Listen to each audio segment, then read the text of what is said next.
है आ तुझे मुस्तफ़ा की चौखट पे लेके चलूं। मेरे हुजूर के बहुत गरीब सहाबी हैं, इतने गरीब सहाबी कि कभी कभी खाना मिल जाता, कई कई दिन तक फाके हो जाया करते थे। एक दिन हुजूर की बारगाह में आए, अल्लाह अकबर, अखलाक करीमा देखो मेरे हुजूर का। अपने हर गुलाम से खैरियत पूछते थे। आज तो बाप बेटे से खैरियत नहीं पूछता, भाई भाई से खैरियत नहीं पूछता। इन मोबाइलों ने आग लगा रखी है। एक दस्तरखान पे 5 भाई बैठे हैं, किसी को पूछने की फुर्सत नहीं है, सारे मोबाइल डूब जाया करते हैं। मैं कहता हूं यार अपनों को वक्त दिया करो, घर में आ जाया करो, फ्लाइट मोड डालो मोबाइलों पर और अपनों से बैठ करके खैरियत पूछा करो। पता 8 दिन से तू कहां था, तूने क्या किया है, हाल चाल पूछ लिया करो। हम तो घर में गए तब मोबाइल है, सफर में गए तब मोबाइल है, मार्केट में गए तब मोबाइल है। इस मोबाइल ने बेगाना बना दिया है। बाप बेटे से खैरियत पूछने वाला नहीं, बेटा बाप से खैरियत पूछने वाला नहीं। आप मेरे नबी की चौखट पे चल, सरकारे दो आलम की बारगाह में जब गरीब सहाबी आए, आका फरमाते मेरे सहाबी क्या हाल है। अल्लाह अकबर, लहजा इतना प्यारा कि कुर्बान होने को जी चाहता था। क्या हाल है, कहते हैं या रसूल अल्लाह, हर हाल में अल्लाह का शुक्र है। बस यूं समझ लीजिए, कभी खा लेते हैं, कभी नहीं खाते हैं। जब मिल जाता है तो शुक्र करते हैं, जब नहीं मिलता है तो सब्र कर लेते हैं। अल्लाह अकबर, हुजूर ने गुलाम की ये बातें सुनी है, चश्माने नबुव्वत में आंसू आए, जैसी आंखें भर आई है। इतने में जिब्रील आ जाते हैं, या रसूल अल्लाह, ये जो गुलाम बैठा हुआ है बस ये कल ज़ोहर तक का मेहमान है, कल ज़ोहर तक इसका इंतकाल हो जाना है। इतना सुनना था, नबुव्वत वाली आंखें भर आई, चश्माने नबुव्वत बरसी। मेरे नबी ने गुलाम से नहीं कहा था कि तू कल तक का मेहमान है, बल्कि उससे फरमाते हैं मेरे गुलाम बता तो सही, तेरी जिंदगी में कोई ऐसी ख्वाहिश है जिसे तू चाहता था और वो ना हो सकी हो। अल्लाह अकबर, गुर्बत का अंदाजा लगाना। जब मेरे नबी ने इतना कहा था बता तो सही, कोई ख्वाहिश हो तो पूरी की जाए, ये नहीं कहा कल तक का मेहमान है। मुस्तफा फरमाते हैं बता तो सही, तेरी कोई ख्वाहिश हो तो पूरी करूं। आका ने इतना कहा, गुलाम के जुमले सुनना प्यारे, जो होटलों में 2000 का खाने के बाद और एक भूख का खाना फेंकने वालों, खड़े होकर के शादियों में खाने दे करके कुत्तों की तरह खिलाने वालों और कई लोगों का खाना दावतों में फेंकने वालों, जरा दिल संभाल के मेरी बात सुनना। खुदा ने दिया है, शुक्र अदा किया करो। मेरे नबी ने कहा था रोटी की कदर करना, अगर ये चली गई तो हाथ नहीं आएगी। रिस्क की इज्जत किया करो, कदर किया करो। ये तो हुजूर का करम है जो दस्तरखान समेटे नहीं गए हैं, ये मुस्तफा का करम है जो चेहरे बिगाड़े नहीं गए हैं, ये तो आका का करम है जो जमीन फाड़ी नहीं गई है, ये मुस्तफा का करम है जो शक्लें बिगाड़ी नहीं गई है। अगर आका का करम ना होता तो चेहरे बिगाड़ दिए गए होते, आका का करम ना होता दस्तरखान उठा दिए गए होते, मुस्तफा का करम ना होता फाके मार दिए गए होते। आज जो बेहिसाब रोटी मिल रही है ये मेरे नबी का सदका है, बेहिसाब रिस्क मिल रहा है ये मुस्तफा का सदका है। आका के सहाबी ने कहा था या रसूल अल्लाह, एक ख्वाहिश है, एक ख्वाहिश है, एक ख्वाहिश है, पता कौन सी? तो उसने कहा था आका, आज तक जिंदगी में मैंने कभी मीठा नहीं खाया है, सुना है मीठी भी कोई शय होती है। आका मेरा जी चाहता है जिंदगी में एक बार मीठा खाने मिल जाए। इतना सुना है, मेरे नबी ने कहा उस्मान को बुलाया जाए। उस्मान गनी आ जाते हैं,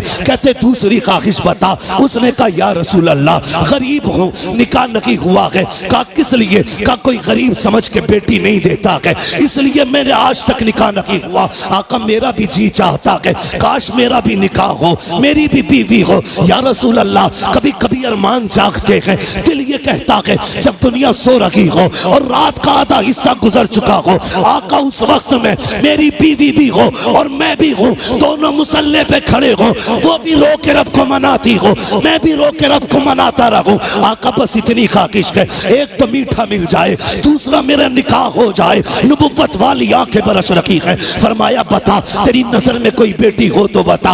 उसने कहा जी या रसूल अल्लाह, मेरे चचा 7 बहन है, लेकिन मेरा चचा गरीबी की वजह से मुझे देखना नहीं चाहता। आका फरमाते बुलाया जाए इसके चचा को। जब उनके चचा को बुलाया गया, अब मेरे नबी का फैसला सुनना। आका फरमाते हैं मेरे सहाबी, मैंने तेरी बेटी का रिश्ता अपने इस गरीब सहाबी के साथ तय कर दिया है। फिर क्या था? मुस्तफा का फरमान था, गर्दन झुक जाती है, आका फरमाते हैं कोई एतराज तो नहीं है। तो उन्होंने कहा था या रसूल अल्लाह हक तो ये है बेटी का हाथ मांगा है, अगर सर भी मांग लेते हंसते हंसते जाने दे देते, इसलिए कि या रसूल अल्लाह जान देती हुई उसी की तो थी, हक तो ये है कि हक अता ना।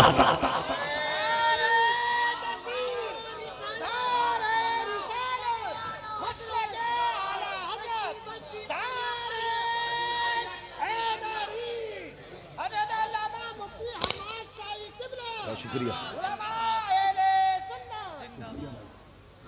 भाई। सुने ये फैसले, मेरे नबी का प्यार, भाई रोटी की इज्जत कर, कदर कर इसकी, ये कच्ची पक्की तोड़ के न फेंका कर।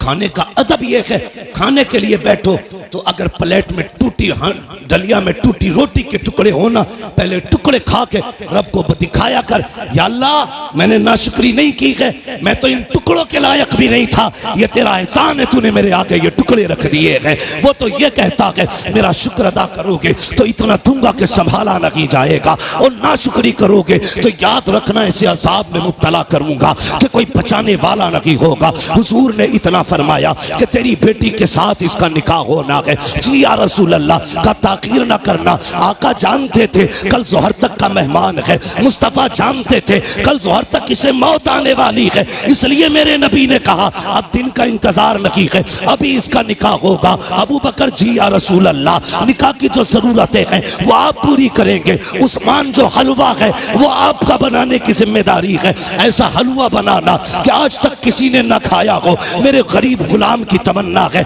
ये हलवा खाना चाहता है, मीठा खाना चाहता है। हजरत उस्मान के यहाँ हलवा बना, हजरत अबू बकर सिद्दीक के यहाँ से निकाह का इंतजाम हुआ। जब निकाह हो जाता है, अल्लाह अकबर, आका करीम को बताया था जिब्रील ने कि कल जोहर तक का मेहमान है। रात गुजर जाती है, जब सुबह का सवेरा हुआ, फजर का वक्त आया, मेरे हुजूर ने गुलाम को बुलाया, फरमाया जाओ मेरे फला गरीब सहाबी के दरवाजे पे चले जाओ। आका किस लिए? अगर उसके दरवाजे से रोने की आवाज आ जाए तो तोड़ करके मुझे बता दिया जाए। आका ने इसलिए ड्यूटी लगाई थी, जब कहीं पे मैयत होती है तो अपने रोया करते हैं, और इसकी बीवी तो एक रात की दुल्हन है, जब इसके शौहर का इंतकाल होगा तो जाकिर के रोने का पता चल जाएगा। आगे क्या होना था ये तो मुस्तफा जानते थे, लेकिन ड्यूटी आका लगा रखे हैं, जाओ इसके दरवाजे पे चले जाओ, जब इसके घर से रोने की आवाज आए तो मुझे खबर कर देना। प्यारे सुनना जरा दिल थाम करके, ये सहाबी ने फजर की नमाज पढ़ी, जाके उस सहाबी के दरवाजे पे बैठ गए। सुहर हो गई, कोई नहीं रोया है। सुहर की नमाज पढ़ी,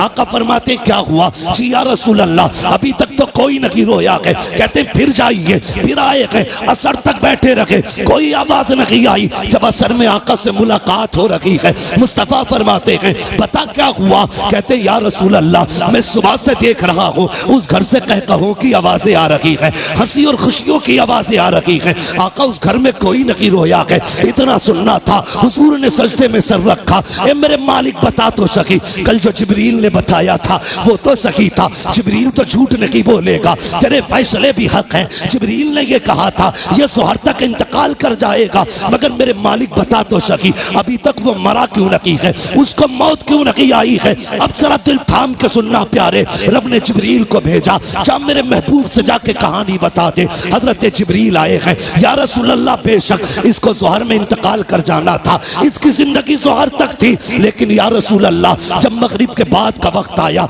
इसने नमाज अदा की, ईशा का वक्त आने वाला था, इसने नमाज ईशा की भी अदा की ईशा के वक्त में। उसके बाद बीवी को बुलाया, दस्तरखान बिछाया, या रसूल अल्लाह वो मीठा जो जिंदगी में कभी नहीं खाया था आज पहली बार दस्तरखान पे रखा है, सामने बीवी बैठी हुई है, बहुत कुछ हो रहा है कि सामने बीवी भी है, दस्तरखान पे मीठा भी है। मेरे आका ने मेरी दोनों जरूरतें पूरी कर दी है, ये देख के मुस्कुरा रहा था। इतने में या रसूल अल्लाह दरवाजे पे आवाज आ जाती है कोई जो खुदा के नाम पे कुछ दे दे। जिब्रील कहते हैं या रसूल अल्लाह जब खुदा के नाम का उसने सवाल किया, इसने एक नजर बीवी के चेहरे पे डाली, दूसरी नजर अपने हलवे पे डाली, वो मीठा जिसके लिए जिंदगी भर तरसता रहा था उसे देखा है। बीवी से कहता शरीक हयात खुदा ने तेरी जैसी बीवी दे दी है, अब और क्या कमी रह गई है? दरवाजे पे रब के नाम का साइल आ गया है, अगर तू कहे तो ये हलवा उसके हवाले कर कर दूं। बीवी ने कहा मेरे सरताज जैसे तेरी मर्जी है।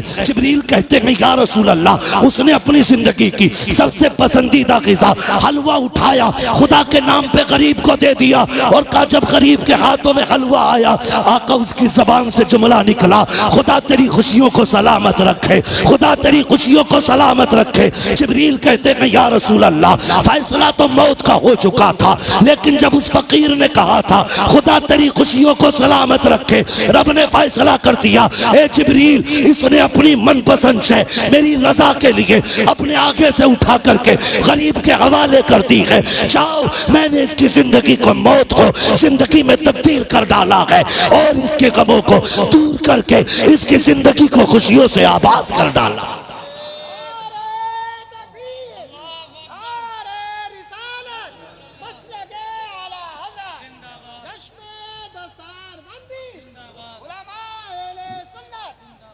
भाई कभी कभी दवाएं काम नहीं करती जो दुआएं काम कर जाती है। हिस्सा रखा करो अपने पैसे में गरीबों का। अगर गाड़ी गड्ढे में गिरने से बच जाए, ये मत सोचना तेरी तदबीर बचा के ले गई, नहीं, ये समझ लेना किसी की दुआओं ने आके सहारा लगा दिया है। हाँ, किसी की दुआओं ने सहारा लगा दिया है। इसलिए बदलो अपने आप को, बदलो। अपने पैसे में रब के नाम पे मांगने वालों का हिस्सा रखा करो और हर चीज तदबीर से नहीं, दुआओं से भी हासिल किया करो। लोगों से दुआएं लेने के हालात पैदा करो, दुआएं लेने के हालात। लेकिन मेरी कौम के जवान, एक तकलीफ है मुझे, सिरसखेड़े में जितने पुरानी दीनदारी है ना, उससे बड़े बड़े डीजे भी बजते हैं शादियों में। ये खबरें भी हमें मिलती हैं, जहां तुम्हारे जलसों की शोहरत है वहां तुम्हारे डीजे की भी शोहरत कम नहीं है। कौम तबाह हो गई भाई। क्या एक निकाह करने के लिए सिर्फ इतना है, पूरी शादी में निकाह सुन्नत है, बाकी कितने काम सुन्नत वाले करते हैं। 7 दिन पहले से अम्मा ढोल लेके बैठ जा रही है। एक दिन रात में गुजरा, 3 बजे मैंने देखा लड़की आ रही। हम लोग तो रातों में अक्सर चलते हैं। मैंने कहा ये क्या मसला, मौत हो गई क्या? कि नहीं, परमल बटे। मैंने ये क्या मसला? कहा नहीं, गीत थे, फला के घर शादी है तो 3 बजे परमल बट रहे। इससे अगर ईशा के बाद कह दो या मगरिब बाद कह दो सूरह वाक़िया पढ़ ले तो कहेगी आंखों में दर्द हो रहा, परमल लेने 3 बजे जागी। ढोलकों ने तबाह कर दिया। जानते हो, इन चीजों ने हमें हुजूर से दूर कर दिया है। तेरे कदमों में जो है गैर का मुंह क्या देखे, कौन नजरों में चढ़े देख के तलवा तेरा। और हम तो ये कहते हैं या रसूल अल्लाह, तेरे टुकड़ों पे पले गैर की ठोकर पे न डाल, छिड़कियां खाएं कहां छोड़ के सदका तेरा। सुभान अल्लाह, सुभान अल्लाह, बहुत अच्छे। हम क्यों जलील हो रहे हैं? हाँ, कुछ बातें ऐसी हैं जो मैं माइक पे नहीं कह सकता, लेकिन तुमसे कहना जरूरी थी, इसलिए कि सिरसखेड़े वालों तुम्हारे दिमाग भी बड़े खराब हुए। नहीं कह सकता माइक पे उन बातों को, इशारा तन समझ जाओ।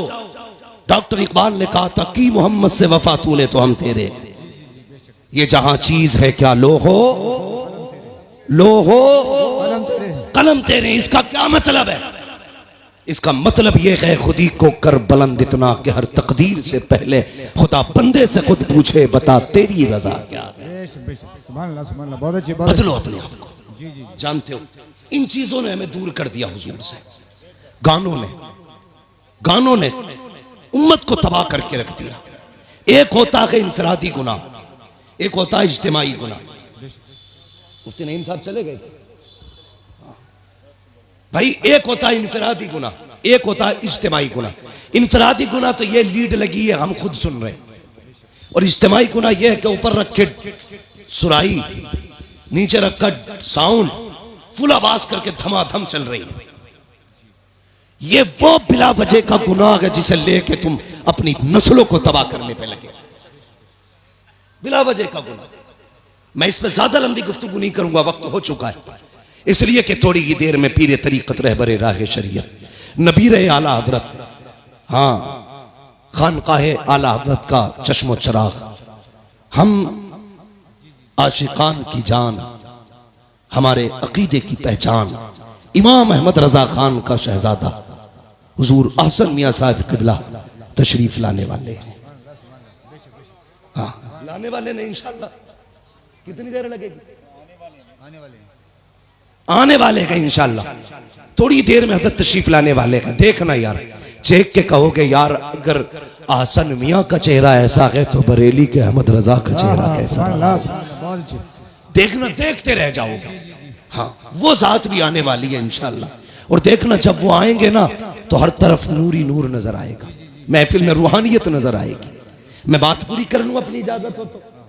थके तो नहीं अभी आप लोग? मैंने हाथ नहीं उठवाए थे आपके बीच बीच में। मैं इसलिए हाथ नहीं उठवाता, कहता इसलिए नहीं हूं भाई, माल अच्छा होता है तो खुद बिकता है।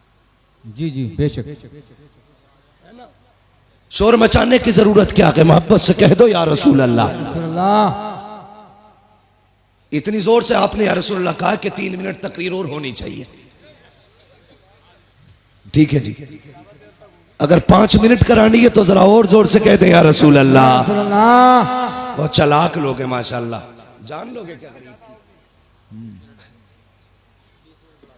नहीं 20 मिनट बहुत लंबी बात हो जाएगी। मेरी बात सुने जो मैं कह रहा हूं।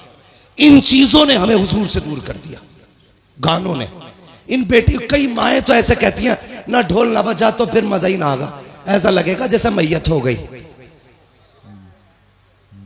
ये जो पुरानी अकड़वी बुढ़ी है ना, अकड़वी ऐसे झुक गई, बाज नहीं आ रही। लड़कियां अगर पढ़ रही है ना, दीन से जुड़ी है, नाम गलत है, चुप जा, नई मुफ्ती बन के आई है, तुम्हारी शरीयत नहीं है, ऐसे कहेगी। हमारे तो 7 पुश्तों से होता चला रहा, तब कोई मौलवी ना था, अब बंद होंगे, ये कह के उन्हें चुप कर दिया जाता है। मगर थोड़ी देर तो चुप कर लोगी बच्ची हो को तुम, हमेशा के लिए नहीं। इस्लाम की फितरत में कुदरत ने लचक दी है, जितना के दबाओगे उतना ही हरा होगा, उतना ही उभरना है इसको। किस किस को रोकोगे? बंद करो यार ये तमाशे। एक निकाह सुन्नत है खाली, उसमें देखो 7 दिन पहले ढोलक बज रही है, गलत। शादी वाले दिन डीजे चल रहा, गलत। नोटों के हार पड़ने सरासर गलत। उसके बाद फिर जो रस्में अदा हो रही है, किसी के हाथ में चांदी बंध रही है, किसी के हाथ में लच्छे बंध रहे, किसी के हाथ में मेहंदी चढ़ रही है। कितने गलत काम कर दिए हमने, मुस्तफ़ा को नाराज कर दिया। सोचो तो सही, जब शादी की दावत की बारी आती है, डॉक्टर साहब लिस्ट बनाई जाती है, पूछता चचा की दावत करूं, वो तो नाराज है, कम मना लिया जाएगा, नाम लिख ले। फूफा का उन्हें भी मनाएंगे, नाम लिख ले। का खालू 3 साल से नहीं आए हैं, का उन्हें भी मनाया जाएगा, नाम लिख ले। तूने सबके नाम लिखे और सबको मना लिया। जो पहले से माने हुए थे, तूने ढोल बजा के मदीने वाले को नाराज कर दिया। वो मुस्तफा जो राजी थे, तूने गाने बजा के उन्हें नाराज कर दिया। वो खुदा जो तुझसे राजी था, तूने तमाशे करके उस खुदा को नाराज कर दिया। और बता तो सही, रब तो ये कहता है अगर मैं नाराज हो जाऊं और लानत भेजता हूं तो 7 पुश्तों तक लानत आती है, और जब मैं राजी होता हूँ, रहमत भेजता हूँ, तो कयामत तक मेरी रहमत चला कर। नारे तकबीर, नारे रिसालत, मसलके आला हजरत उलमा अहले सुन्नत। हाँ डॉक्टर साहब, शादी हो गई कि नहीं अभी?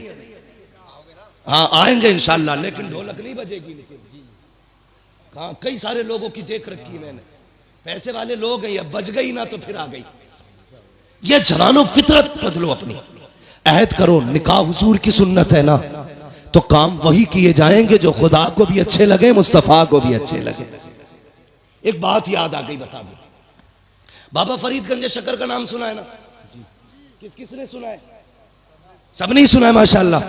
हम बरेली वाले हैं, हमारे घरों में चूल्हों पे बैठ के अल्लाह वालों के तस्किरे होते हैं, चूल्हों पे बैठ के अल्लाह वालों के तस्किरे होते हैं। बाबा फरीदगंज शक्कर 6 साल उम्र शरीफ थी ना, औरतें आई आपकी अम्मी के पास, कहने लगी खातून अपने बेटे के बारे में बता तो सही।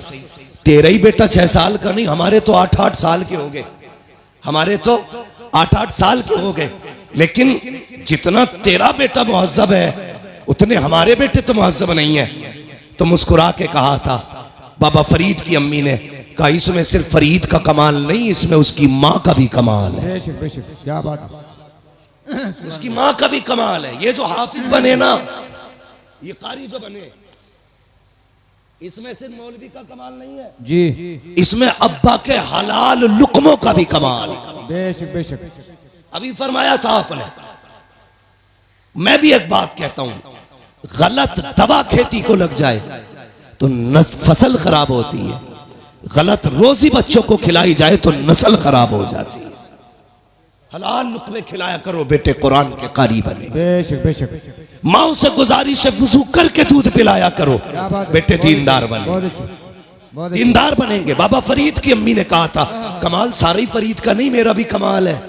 कहा कैसे? कहती मुझे याद नहीं मैंने जिंदगी में कभी फरीद को बगैर वुजू के दूध पिलाया हो। क्या बात है, बहुत अच्छी। समझ गए? इन्हीं बाबा फरीद की बात बताने लगे। जी जी सुनेंगे? जी जी जो चेयरमैन है उनसे तो मसला ही नहीं, जो जमींदार है उनसे बात कर ले। जी जी। समझ गए जमींदारों? हाँ सुनेंगे। हाँ, कुर्सी तो 5 साल के लिए होती है।